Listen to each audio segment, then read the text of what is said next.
Guardia para contemplar os daños que esta última noite, madrugada, causou un temporal no contradique, que basicamente e visualmente o que se ve pois é unha pérdida dunha superficie aproximadamente de 30 metros por 3, poden ser 90 metros cuadrados de espaldón. Non se pode apreciar en este momento daños ou pérdida de elementos da escollera de protección, e o que contemplamos efectivamente é eso. Aquí hai un equipo de técnico do ente público de Portos de Galicia co ingeniero jefe da área de infraestructuras ao frente, e o que estamos analizando agora neste momento é como, e en función da melloría do tempo, se poden iniciar os traballos de avaliación dos daños e preparar toda a actuación de restitución do dañado. O que sí podemos decir é que a intención de Portos de Galicia, da Consellería do Mar, é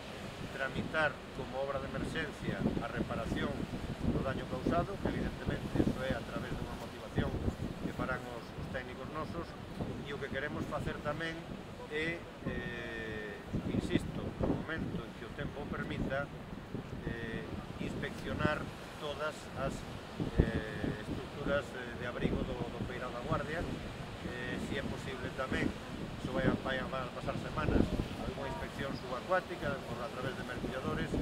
e incluso, se o tempo permite, o mellor poderíamos, que xa fixemos en algún outra instalación portuaria, utilizar drones para que filmen desde o aire a situación da escollera e de toda a estructura que estuvo soportando embates durísimos. Eu creo que se recorda pouco ese tipo de dureza como estaban dicindo aquí no temporal que afectou a este puerto. Insisto, é o que imos a facer. Evidentemente estamos falando de apreciacións visuais, basicamente son avaliacións provisionais, en principio van a ser desas características, e o que sí queremos é aproveitar a circunstancia para recomendar moitísima prudencia á xente que se achega a estos espazos con circunstancias tan adversas como as mesmas. E, bueno, nese sentido, tanto co alcalde como coa cofradía aquí representado, como algúns membros da corporación, bueno, pois comprometernos a facer o seguimiento que sea preciso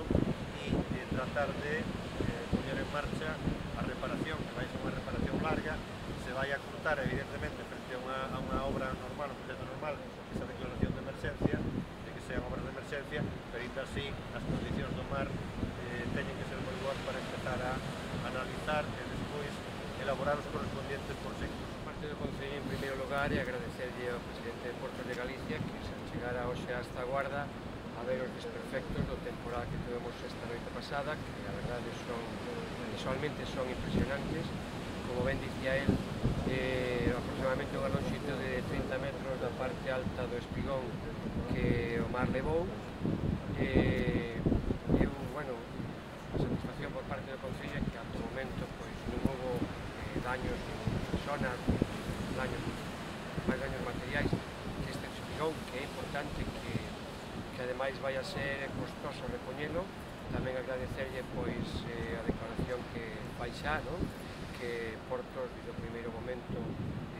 vai a declarar esta unha reparación de emerxencia. Creo que o Porto da Guarda necesita deste espigón para estar medianamente protegido. Recomendar, porque aínda o temporal non pasou e prevese que esta tarde volvan a haber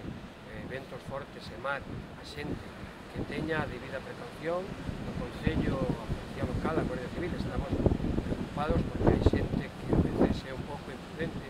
co ánimo de achegarse moito e de facer fotografías. Entonces, pedirlle, por favor, que teña prudencia,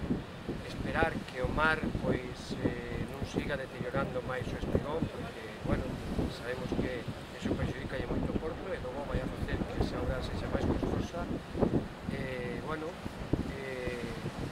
nada, simplemente desexar que, bueno, que este tema non vaya máis e que Portos de Galicia, eso, como acaba de decir o seu presidente, cando veña un tempo un poquinho mellor, poida facer unha valoración pormenorizada dos desperfectos que se produciron e poida xa plantexarse a reparación, a rehabilitación deste espigón que, repito, Porto da Guarda, os mariñeiros da Guarda necesitan, porque senón bueno, Porto da Guarda é un porto demasiado exposto, demasiado aberto, e non serviría pois, para a fronta de baixura que temos aquí durante o resto do ano. Presidente que bueno, se acercou hasta aquí para mediar os daños que causou o temporal e bueno, por uns daños demasiado grandes indudablemente non foi máis que solamente o despigón, que non hubo outros daños personales ni nada, no que respecto ao puerto, a zona portuaria, pues,